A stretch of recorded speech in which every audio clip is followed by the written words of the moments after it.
퐁TV 퐁퐁입니다. 멤버십이 됐잖아요. 근데 그걸 기념하고 감사하는 마음으로 돈 벌어드리는 영상을 제가 돈 벌어드리겠습니다. 2006년도에 공인중개사가 됐죠. 그리고 바로 부동산이 우리가 공인중개사라고 해서 대한민국 안에 있는 모든 물건들을 다 팔아볼 수는 없어요. 2006년부터 바로 종로의 두산이브 오피스텔, 그 옆에는 지금 그 앞쪽으로 종각에는 리미에르가 있었잖아요. 그때 리미에르가 한창 공사하기 전, 그리고 하려고 막 그 땅 사고 팔고 막 이런 준비하는 과정에 두산이브 오피스텔에 있었습니다. 2006년도부터.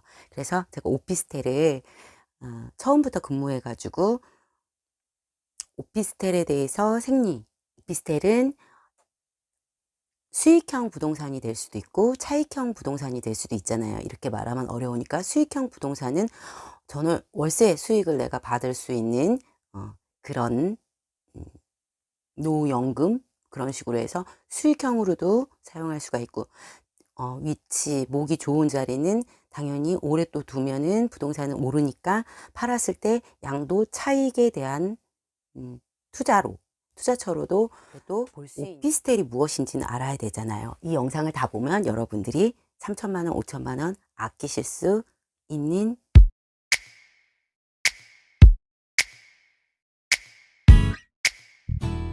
오피스텔이 무엇인지, 오피스텔의 유래와 역사. 오피스텔이 그 역사가 우리나라에서 그렇게 오래되진 않았겠죠? 제가 쭉 읽어드릴게요. 오피스텔의 유래와 역사. 오피스텔이란 도심 공동화를 막고 재택근무 등 선진적 업무 환경을 위해 탄생한 한국 특유의 부동산 상품이다. 자유업 종사자들에게 업무와 주거를 동시에 만족시키는 사무실 또는 일하면서 먹고 잘 수 있는 공간을 만들어준다는 의미로 우리나라의 첫 오피스텔은 지난 1985년 서울 마포 도화동에 들어선 성지빌딩이 그 효시입니다. 그래서 최근 오피스텔은 투자 상품으로 조명을 받고 있죠. 과연 이러한 인기가 지속될 것인가? 오피스텔은 보통 이걸 읽다 마는데 오피스텔은 보통 부동산 규제, 주택에 대한 규제가 심해질수록 오피스텔은 좀 규제를 완화해 주죠. 그리고 경기가 과열되거나 하면 다시 또 오피스텔 규제도 강화됩니다. 오피스텔은 사무실, 오피스와 호텔의 합성어로 1984년에 처음 공급됐다. 1980년대 말에는 사무실 수요 급증으로 투기자금까지 몰려든 적이 있다. 급기야 1989년 정부가 오피스텔 건축지도 방안이란 규제책을 내놓자 침체로 발전됐다. 1995년 오피스텔 주거시설 규제 완화 정책을 펴자 1997년에는 다시 오피스텔 붐을 이뤘다. 결국에 1997년 10월에 주거 부분이 30% 이상인 주거용 오피스텔에 대해서 시정명령을 내리면서 대규모 해약 사태까지 발생하게 됐다. 이후 1998년 6월 주거 부분을 50% 확대하고 칸막이와 바닥 난방을 허용하면서 바닥 난방이 안 됐을 때가 있었던 거죠. 바닥 난방이 되면 비로소 주거용이 되는 거니까요. 소형 오피스텔 바닥 난방을 허용했었어요. 주거용 오피스텔을 합법화하기에 이르렀다. IMF 외환위기 이후 2001년부터 과열되기 시작한 아파트와 주상복합을 2003년에 규제하자 아파트 대안으로 오피스텔의 인기가 다시 한번 2003년부터 인기가 치솟았습니다. 결국 2004년 4월에는 아파트와 오피스텔의 합성어인 아파텔이란 용어를 사용하지 못하도록 하였다. 그래서 업무용 비율을 70%로 확대하고 바닥 난방을 그때는 금지시켰습니다. 이에 따라 오피스텔의 인기는 다시금 가라앉았는데요. 다시 2005년과 2006년, 제가 2006년에 공인중개사가 됐잖아요. 그 해 2005년과 2006년 아파트값 상승과 함께 2007년부터는 오피스텔 시장에서도 햇볕이 드는 듯 했으나 2008년 말 세계 금융위기와 함께 추락하고 말았다.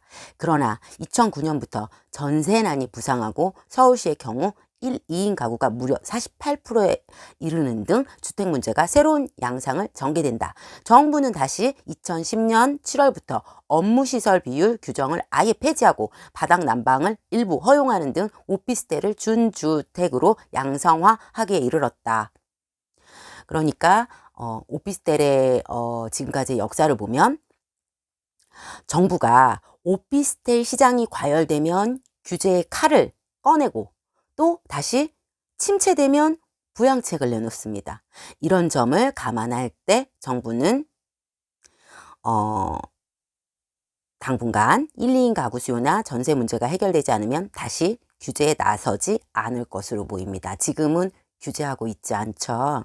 특히 임대사업자 권장하기 위해서 지금 도봉구 지역에도 기존에 있던 쌍문역 앞에 세르빌 오피스텔과 창동역의 신원 오피스텔은 오피스텔 중에 랜드마크인데요. 그리고 요즘에 그때 당시에 함께 지어진 효성이 있었고요. 수유리에 그 노원에도 많이 있는데 지금도 방학역, 도봉역 그리고 또 가인초등학교 앞쪽에 그 라르플레이스부터 해서 거기는 투룸형이죠. 그리고 이 인근에도 상당히 많이 지어지고 있습니다. 300세대 정도 하는 오피스텔들이 대거 분양을 하고 있는데요. 지금 공사를 하고 있잖아요. 분양을 하게 되면 지금 공사를 하고 있고 공사하기 전에도 분양이 완료되곤 하잖아요. 분양을 하게 되면 참 신기한 게 다 팔립니다. 미분양 몇 개, 회사 보유분 몇 개 빼놓고는 다 팔리죠. 그래서 제 구독자분들한테 제가 가진 경험을 바탕으로 해서 제가 또 저는 오피스텔을 그때 누구보다도 먼저 했기 때문에 오피스텔 투자 어떻게 하면 사야 할 것인가 말아야 할 것인가를 결정하는 것이 아니라 내가 꼭 필요하다면 뭐 10채씩 사시는 임대사업자 분들에게 유용한 영상이 아니라 단 하나 나는 이거를 사고 싶은데 내가 관심 가지는 지역이 있을 거 아니에요. 꼭 이 도봉구 지역이 아니더라도 서울 안에 또 내지는 유망한 지역 지방에도 다 마찬가지입니다. 분양이 돼서 분양 완료가 되잖아요. 그러니까 분양 완료되기 전에 건축회사에서는 분양을 빨리 마치기 위해서 좋은 점만 이야기합니다. 어떤 상품이든 자본주의 국가에서 광고는 이거 맛있어요, 이거 좋아요, 이거 아주 좋아요 이렇게 얘기하지 우리 상품 뭐 이거는 단점이 이거예요 라고 먼저 얘기하는 데는 없으니까 여러분들이 오피스텔을 투자하시고 또 사시고 내가 이거 하나는 꼭 필요한데 그리고 이거 오피스텔을 사면 주택이 아니라는데 청약이 유효하다는데 뭐 이런저런 여러 가지가 있는데 지금 다른 이야기를 하는 게 아닙니다. 단 한 가지만 얘기할 거예요. 돈을 벌으셔야 되니까 단 하나 분양이 완료돼서 이건 아파트가 절대 아니에요. 주택도 아니고 그 밑에 있는 상가 이야기도 아닙니다. 오롯이 오피스텔의 곡선을 알기 때문이에요. 오피스텔의 시세 곡선. 2006년부터 지금까지 지켜봐온 제가 서울 안에서 그리고 수도권 지역은 다 같아요. 분양이 끝나고 분양하는 시점부터도 마찬가지예요. 분양이 완료되고 3년에서 짧으면 3년, 길면 5년에 급매물이 쏟아집니다. 그러니까 미리 지어지지도 않은 거를 먼저 난 단 하나 필요할 건데 10개 필요할 때는 그 10개가 쏟아지지는 않을 거니까 20개가 쏟아지지는 않을 거니까 이거는 진짜 꿀팁만의 꿀팁이에요. 분양이 완료되고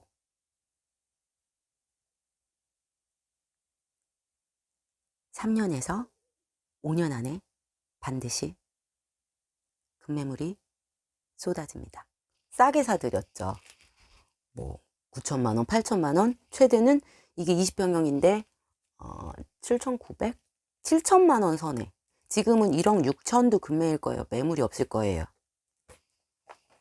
그리고 그분들은 사신 분들은 이 그동안의 월세 수익을 다 보시고 1000에 60 이렇게 월세 수익을 계속 오랫동안 보시다가 이제 다시 차익을 받고 파셨습니다. 그러면 임대 수익과 그리고 양도 차익을 두 가지 다 잡으신 거죠. 근데 이게 딱 하나의 오피스텔이 아니라 모든 오피스텔에 거의 이미 분양이 완료돼서 너무 오래된 거 말고요. 지금 신축 오피스텔 분양하는 것들을 말씀드리는 거예요. 왜 그러냐면요. 원래 부동산 하면서 제가 단정 지어서 이야기하지 않는 게 나한테 좋다는 걸 알았습니다. 왜냐면 내가 단정 지어서 이야기하면 제가 책임을 물어야 되고, 그러니까 항상 이 얘기도 하고 이 얘기도 하고 여러 가지 경우의 수가 있으니까 미래는 알 수 없는 거니까 선택을 알아서 하게끔. 그러나 이 그래프, 시세 그래프는 제가 정확히 오랜 시간 14년, 15년을 보면서 봐본 결과 제가 본 견해에서 경험은 무조건 지금 신축 분양하는 모든 오피스텔이 관심 가져지는 게 있으면 기존에 오래된 데 말고 있으면 그거를 찍어뒀다가 3년에서 5년 5년까지도 아니고 진짜 3년이면 급매물이 쏟아지는데요. 다량의 매물을 어떤 분들은 대출을 받아서 사시고 뭐 이렇게 어떤 분들은 여기에 들어가서 사시려고 그랬는데 인생이라는 게 알 수 없어서 급매물이 반드시 나옵니다. 아니면 여기에서 관리를 하려고 그러는데 지방으로 간다든지 해외로 간다든지 반드시 있어요. 그게 300실, 200실 이상 있는 오피스텔은 무조건 몇 개는 쏟아집니다. 그거를 견디다 한 1, 2년 차에는 견디다가 마지막 3년, 4년, 5년 차에는 못 견디는 거예요. 그래서 5년 차에는 반등으로 올라갈 수도 있고요. 3년에서 5년이라는 갭이 있는 거는 3년부터는 예의주시하면 내가 관심 있었던 오피스텔은 사실 수가 있어요.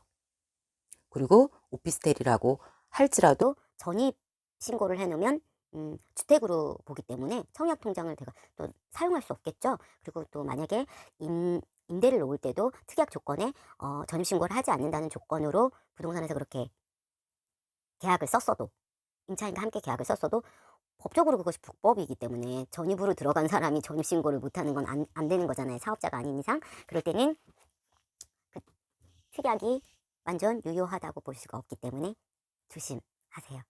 여기서 하나, 여러분, 한 달 상간으로 3천만 원 이상의 갭이 바로 보였어요. 제가 쓴 계약들이에요. 그리고 지금은 세월이 많이 흘러서 1억 6천에도 매물이 없을 거예요. 20평형 한번 검색해 보세요. 왜 그때 장담하고 제가 여기는 매매를 내가 자신 있게 써도 된다라는 생각이 있었냐면, 종로에서 이미 오피스텔을 했고 차분차분 오피스텔 가격들을 제가 다 비교 분석을 했더니 여기 쌍문역 위치도 좋은데 너무 가격 차이가 많이 나더라. 그리고 여기는 랜드마크인데. 그래서 그때 창동에 있는 신흥 오피스텔과 그때는 여기밖에 없었죠. 그래서 여기를 예를 들었지만 전국이 다 같아요. 이 이야기는 아파트에 통용되지 않습니다. 상가에 통용되지 않고 오롯이 오피스텔이에요. 그리고 도시명 원룸주택, 이것도 통용되지 않는 제가 본 오로지 오피스텔 이야기니까 헷갈리지 마시고 궁금한 거 있으면 댓글 주세요. 여러분, 사랑도 타이밍이고, 제가 오늘 후라이팬을 20만 원짜리를 39,900원에 사서 오늘 배송이 왔어요. 근데 이거는 카톡 딜로 했어요. 이게 타이밍이죠. 타이밍을 잘 노리면 언제든지. 그리고 저는 오피스텔을 투자 상품으로 뭐 좋다고 이야기하는 게 아닙니다. 서울 안에서 무조건 최소형으로 아직은 아파트예요. 제 견해는 그렇고요. 모든 전문가들이 부동산에 대해서 미래를 다르게 예측합니다. 허나 그 모든 전문가들의 말을 다 믿을 수가 없어요. 투자는 본인의 책임이기 때문에. 그렇지만 꼭 사무용, 주거용으로도 살면서 내가 오피스텔을 이 오피스텔 찍어 놓은 게 있으실 거예요. 두세 개 있을지도 몰라요. 그러면 예의주시하세요. 처음부터 급하게 하지 마시고 다시 한번 제 영상 보시고 제 영상을 못 묻겠다 싶으면 다른 영상도 보시고 긍정적인 영상도 보시고 부정적인 영상도 보시고 궁금한 게 무엇인가. 결국 나라에서는 세금이죠. 세금. 양도 차익이 많으면 양도세를 내라. 국민이 주택으로 썼으면 오피스텔도 주택이다. 오피스텔을 업무 목적으로 썼으면 이것은 주택이 아니다. 귀에 걸면 귀걸이, 코에 걸면 코걸이, 오피스텔에 대해서 오늘 말씀드려 보았고요. 반드시 돈 굳히시고 다른 쪽에 차익을 또 투자하세요. 감사합니다. 오늘은 돈 되는 얘기예요. 진심이에요. 감사합니다.